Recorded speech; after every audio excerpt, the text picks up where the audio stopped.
Oi, leitores! Hoje eu vim trazer um resumão para vocês das minhas últimas leituras dos últimos 2 meses de 2020. Em novembro eu tive uma pequena ressaca literária, então eu fiquei um longo tempo aí demorando, enrolando para finalizar um único livro. Então aproveitei e juntei minhas leituras de novembro com as de dezembro para logo finalizar 2020 aqui no canal.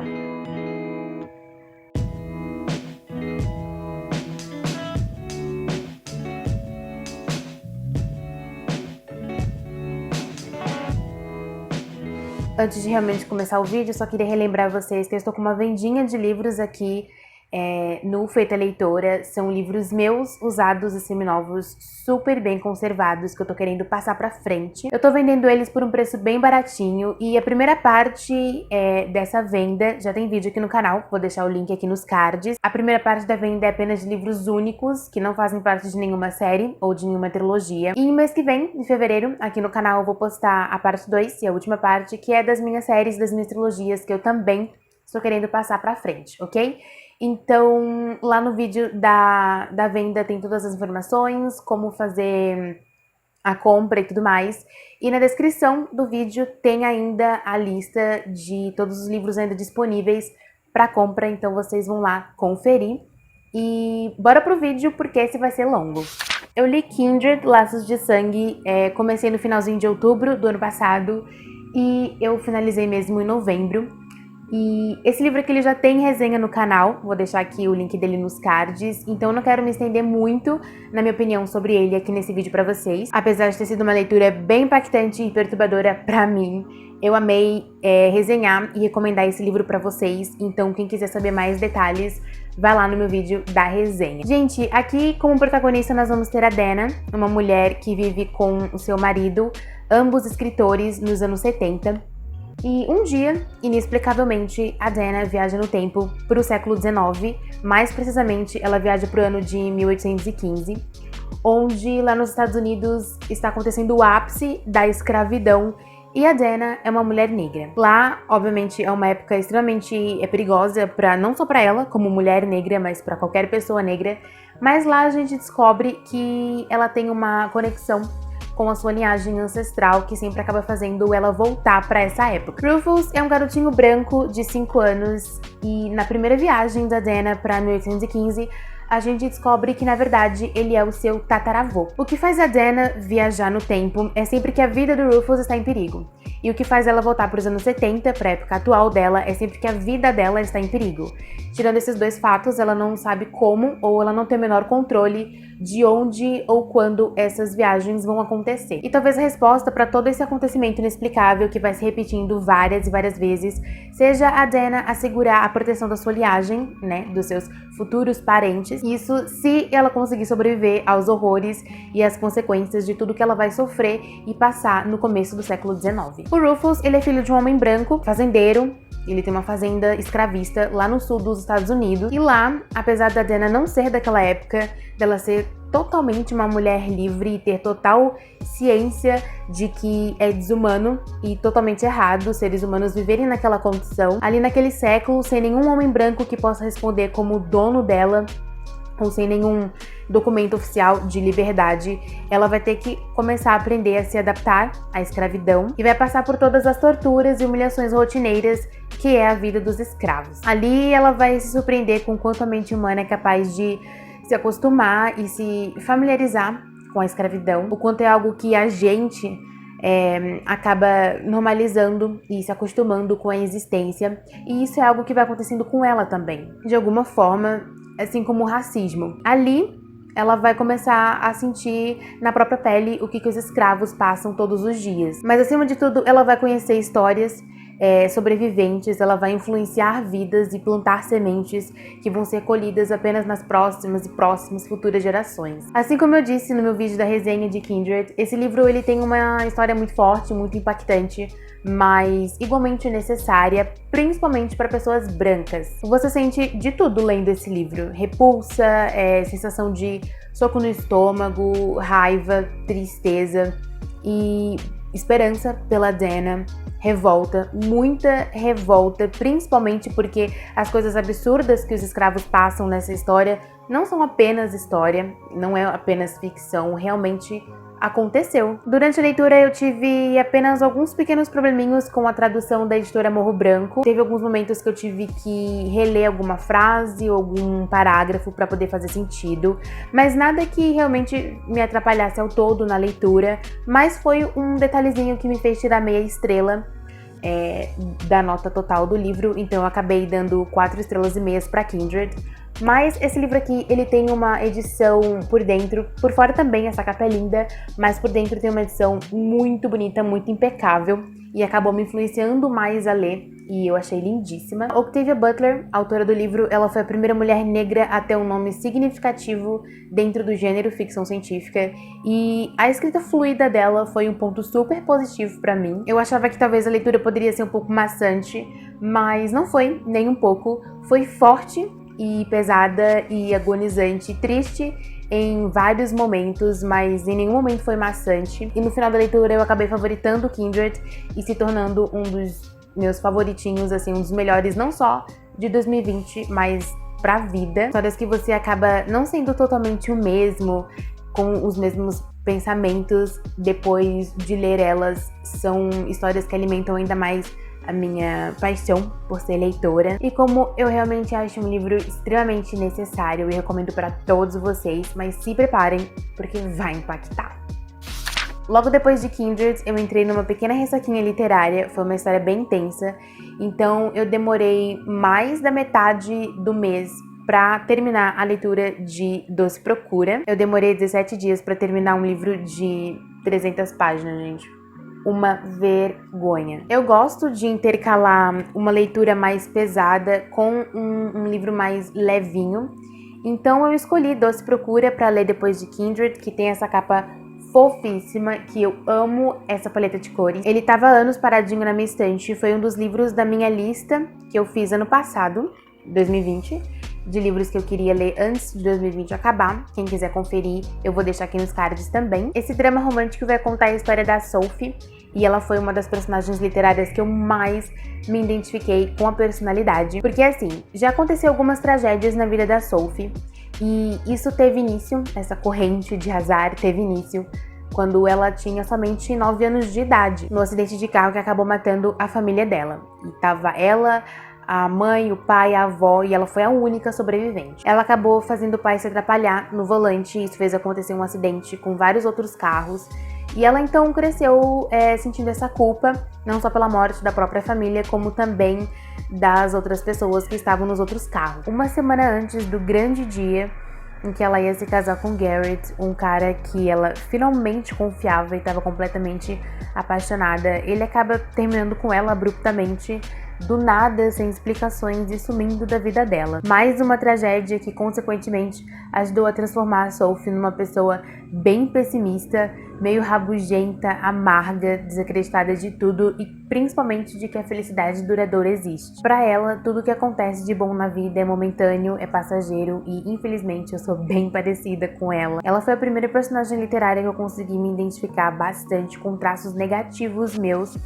E isso foi um ponto bem positivo nessa leitura pra mim, principalmente porque criar essa empatia pro personagem é uma coisa que comigo não acontece com tanta frequência. A Sophie é chocolatier e ela é dona de uma loja de doces.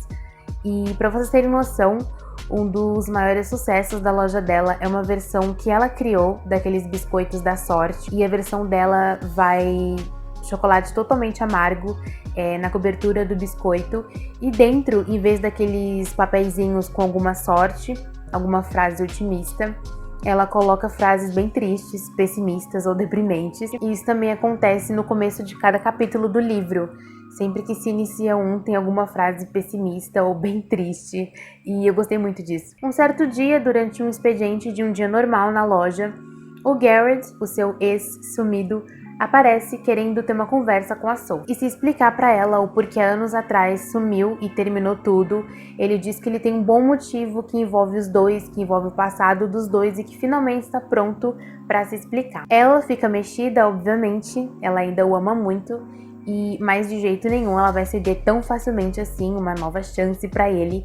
E aí que ela faz uma proposta de colocar em um jornal local um anúncio de procura-se felicidade, e se ele obter 100 respostas aceitáveis, ele vai ter a chance que ele tanto quer de se explicar para ela em um encontro. Só não pode ser felicidade momentânea, ela quer 100 provas de que a felicidade duradoura existe. E o livro basicamente é ela tendo que lidar com esses traumas, principalmente com a culpa enorme que ela sente de sentir que é a grande responsável por aquele acidente de anos atrás que acabou matando várias pessoas, incluindo a sua família, mesmo sendo apenas uma criança. E essa culpa, principalmente, que ela sente, faz ela ter uma perspectiva bem negativa da vida, das pessoas, do amor. E as respostas do anúncio do Garrett, elas indiretamente vão ajudando a Sophie nesse processo de se livrar dessa culpa e também desenvolvendo perdão dentro dela, não só o perdão para a Sophie da infância, mas também o perdão para o Garrett. Sendo bem sincera, o único ponto realmente positivo na leitura de Doce Procura para mim foi o fato de eu conseguir ter me identificado bastante com a personalidade da Sophie, mas eu me arrastei bastante para conseguir terminar esse livro. Eu não estava conseguindo me identificar com a história durante a leitura. E eu gosto muito de livros que tem histórias que envolvem confeitaria ou doces no geral. Geralmente são romances, mas aqui tá, óbvio, bem claro que o autor não tem nem 5% de conhecimento de confeitaria. As cenas da Sophie realmente fazendo doce, cozinhando, elas são raríssimas. E as que tem são bem superficiais, em nenhum momento ele usou nenhum termo de confeitaria. E ela é uma confeiteira, ela é uma chocolatier, uma pessoa que dedicou muito tempo estudando e se especificando em chocolate. Então eu tava esperando bem mais e acabei me decepcionando um pouco. Doce Procura é um livro bom para passar o tempo. Mas eu não acho que vai ser, uma leitura super memorável, até porque eu acho que a escrita do autor não ajuda muito nisso. É uma história sobre auto-perdão acima de qualquer outra coisa e também sobre o processo que a gente precisa ter, às vezes, de conseguir ver um lado bom, de conseguir ver uma consequência boa dentro das piores situações possíveis. Para quem curte um livro com bastante drama e uma pitada de romance, personagens tentando superar alguma coisa, superar um trauma, eu recomendo Doce Procura. E eu dei 3 estrelinhas pro livro, não é uma nota ruim pra mim. Eu ia fazer uma resenha pra esse livro, mas como ele não atingiu totalmente as minhas expectativas, e eu vou confessar que estavam altas, eu desisti da resenha. Geralmente eu gosto de resenhar livros que eu realmente tô com muita vontade de panfletar, de realmente recomendar, e com Doce Procura não foi o caso, então eu desisti da resenha.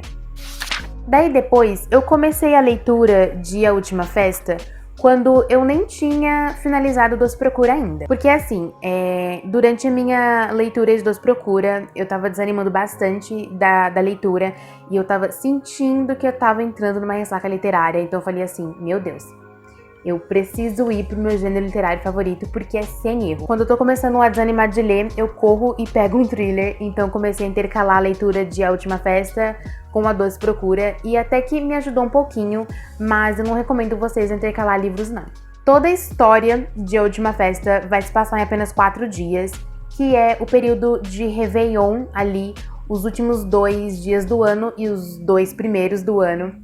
E vai ser uma festa de Réveillon com um grupo de amigos de longa data. São amigos desde a época da faculdade e mesmo que durante um ano eles não tenham muito contato um com o outro, todo fim de ano eles combinam de passar juntos. E na virada do ano de 2018 para 2019 não vai ser diferente. Eles combinam de viajar de trem de Londres para um resort bem afastado da civilização na Escócia. Inicialmente era para ser apenas um feriadão aí descontraído, entre amigos muito íntimos, amigável, divertido, com muitas bebidas e comidas caras, atividades de caça, jogos e muita conversa descontraída entre amigos. Mas conforme eles vão passando esse tempo, eles descobrem que juntos eles ainda conseguem ser os mesmos, ter as mesmas personalidades de quando estavam juntos lá na faculdade, ao mesmo tempo em que não há mais nada em comum entre eles, além de segredos, lembranças e muito ressentimento. Apesar dessa tradição anual entre eles e de elos do passado, eles vão se dando conta de que hoje eles mal se conhecem de verdade. E na última noite do ano, eles vão acabar descobrindo que talvez nunca se conheceram realmente de verdade uns aos outros,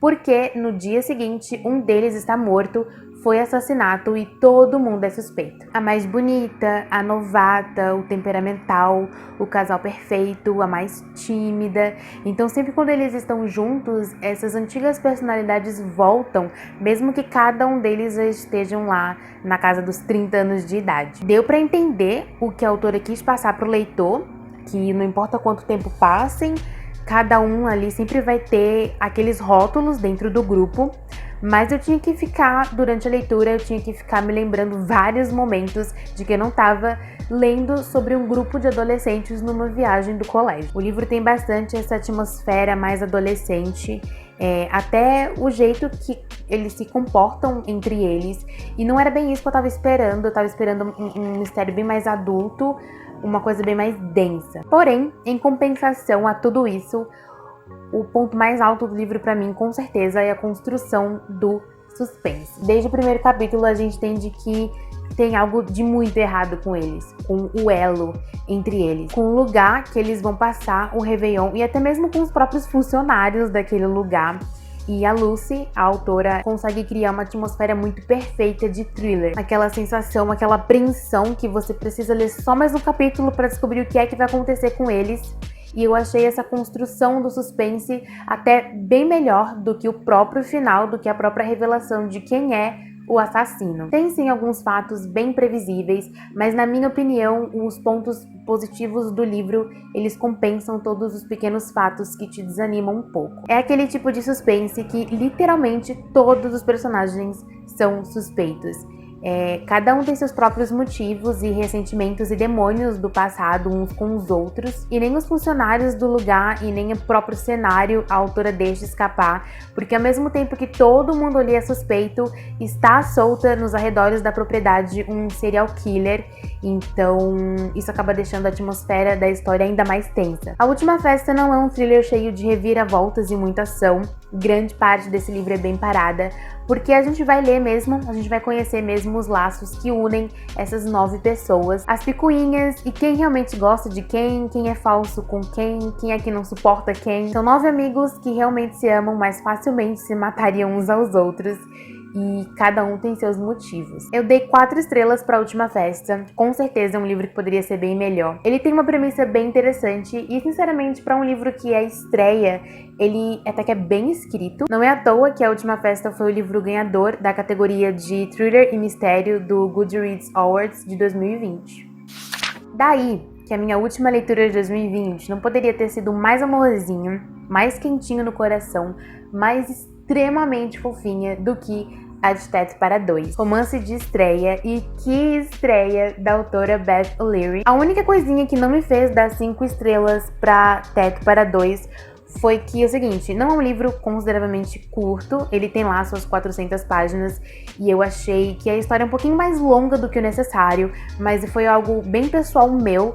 Tirando isso, um detalhe bem mínimo, o livro é perfeito. A nossa personagem Tiffy, que é apelido de Tiffany, ela precisa urgentemente de um lugar para morar dentro de um orçamento bem pequeno. Ela mora no apartamento do ex, eles terminaram pela 100ª vez, só que dessa vez ele disse pra ela que se ela quiser continuar lá, ela vai ter que começar a pagar os aluguéis não só dos próximos meses, como também de todos os meses em que ela ficou lá depois do término deles. Ela paga, mas ela fica duríssima e sem onde morar, já que no apartamento dele ela não pisa mais. O Leon, ele precisa de uma certa quantia de grana por mês para continuar pagando o advogado que está cuidando do caso do seu irmão mais novo, que está preso. E como ele é enfermeiro noturno em uma casa de repousos, ele passa bastante tempo fora do seu apartamento e nos fins de semana ele passa no da namorada. Daí ele tem a ideia de sublocar o local onde ele mora. Cobrando uma quantia razoável pelo apartamento e pela única cama de casal que tem lá no único quarto do apartamento, ele e a Tiffy fecham esse acordo por 6 meses. Eles dormem na mesma cama. Ele de dia quando chega do trabalho e ela de noite quando chega da editora onde ela trabalha, e nos fins de semana. Os dois nunca se encontram, mas eles têm essa comunicação através de post-its que eles espalham pela casa com recadinhos do cotidiano do apartamento certo por todo lugar. A Tiff, ela tem que lidar com um ex-namorado totalmente abusivo e com o fato dela ainda ser totalmente apegada a ele. E o Leon com a pouca esperança que ainda resta de conseguir a liberdade de seu irmão mais novo e os ciúmes e a cobrança da namorada que ele já não tem tanta certeza ainda se ama da mesma forma. São duas pessoas extremamente opostas. Ela é toda extrovertida e excêntrica e lota o apartamento do Leon de móveis inusitados e almofadas coloridas, como se desse vida ao lar dele. E ele, assim como o apartamento dele antes da Tiff chegar, é todo prático e básico e quieto e muito na dele, bem introvertido. Ele começa a aceitar aos poucos a bagunça colorida que é a Tiff na sua rotina, até os dois não só fazerem parte do mesmo lar, como também acabarem se tornando o lar um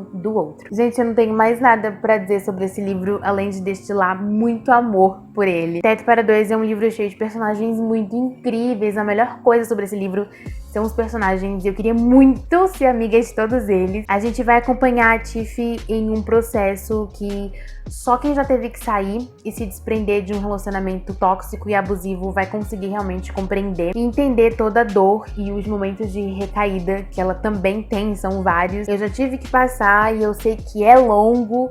E se você não tiver 1000% de certeza de que você merece mais do que aquilo que você tá passando, vira um ciclo infinito e doentio. É um assunto bem delicado e eu amei o jeito que a Beth soube lidar com ele de um jeito sensível, não fazendo com que parecesse um assunto banal ou tratando ele de um jeito rápido. A história dos dois é muito fofa e cheia de camadas, então nada acontece instantaneamente, tudo tem seu tempo certinho, principalmente o sentimento dos dois. E eu amo esse tipo de romance que é bem inusitado, mas você sabe que não é impossível de acontecer. Tem tudo pra dar certo porque você quer muito que dê, mas ao mesmo tempo são pessoas totalmente opostas, cheias de problemas e questões pessoais a serem resolvidas, mas que aos poucos eles conseguem fazer com que um acabe se tornando o ponto positivo da vida do outro. Eu dou bem mais detalhes da minha opinião sobre Teto para Dois no meu vídeo da resenha e eu recomendo que vocês assistam para dar um engajamento para Booktuber aqui. Bom, essas foram minhas 4 últimas leituras de 2020, o ano que eu finalmente voltei a alimentar minha paixão por livros. E se vocês quiserem saber mais detalhes desses livros e da minha opinião, assistam as resenhas. E eu fiz um vídeo, foi o último vídeo postado do ano passado, onde eu mostro pra vocês todas as minhas leituras de 2020. Vai estar aqui também nos cards, caso alguém se interessa. Lá eu mostro pra vocês quais foram minhas 14 leituras de 2020 e por que foram só 14. Mostro também as avaliações de cada um e os livros favoritados. Tá tudo lá. Eu peço que avaliem esse vídeo pra mim, aqui embaixo, e eu gostaria de todo o meu coração agradecer aos mais de 500 inscritos que o canal conseguiu atingir no começo desse ano de 2021. É muito gratificante saber da existência dessas pessoas que de alguma forma se identificam comigo ou com o meu gosto literário, mas de qualquer forma estão aqui e me dando esse apoio que é muito maior do que elas imaginam. Muito obrigada a cada um de vocês. E se você que está assistindo ainda não é inscrito, se inscreva para acompanhar os próximos vídeos aqui do canal. A gente tem vídeo todas as quartas e domingos, então eu espero que a gente se veja no próximo vídeo. Muito obrigada por você que assistiu até aqui. Diz aqui nos comentários se você já leu algum desses livros e qual foi a sua experiência com eles. E é isso. Ótimas leituras para todos vocês. Tchau, tchau!